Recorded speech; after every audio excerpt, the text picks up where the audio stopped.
सामने आया है कि करीब 38,40,000 वोटर जो है 2023 की मतदाता सूची में नहीं है, यानी कि उनके नाम काटे गए। इसका मतलब है कि इन नामों से भारतीय जनता पार्टी ने 2023 की सरकार बनाई। इसका मतलब है कि जो सरकार बनी हुई है, अगर SIR में 34 लाख 33 लाख नाम कट गए, 4 लाख नाम जो मर गए थे वो भी बने हुए हैं, 8 लाख नाम जो रद्द हो गए थे वो भी है, तो उसके जरिए चुनाव हुए हैं।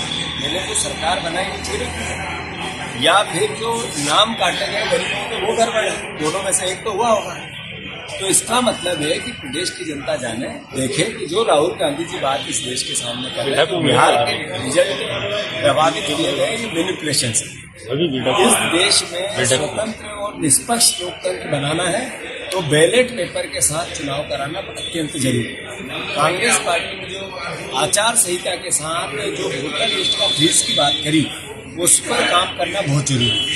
अगर इस देश के लोकतंत्र को मजबूत करना है तो भारतीय जनता पार्टी से चुनाव आयोग को स्वतंत्र कराना बहुत जरूरी है। अभी जो निर्वाचन आयोग है, जो निर्वाचन का आयुक्त बनता है, वो अमित शाह और मोदी जी मिलकर बनते हैं, यानी और वो कहते हैं कि इन पर सवाल भी हो सकता, इनको अदालत में भी घसीट सकते, इन पर कोई किसी प्रकार का कानूनन बंदिश नहीं है।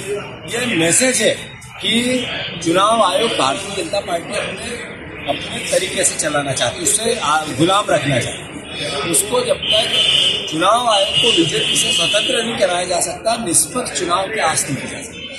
ये मध्य प्रदेश में स्थापित हो गया कि गरीबों के नाम काटे जा रहे हैं, स्थापित हो गया कि अगर नाम थे तो चोरी से सरकार बनाई गई थी, स्थापित हो गया कि बीजेपी ने चुनाव आयोग को गिरवी रख रहा है, लिया है, ये स्थापित हो गया कि बैलेट पेपर से ही चुनाव होने चाहिए, और ये जरूरी हो गया कि जो वोटर लिस्ट है वो आचार संहिता के साथ फ्रीज हो।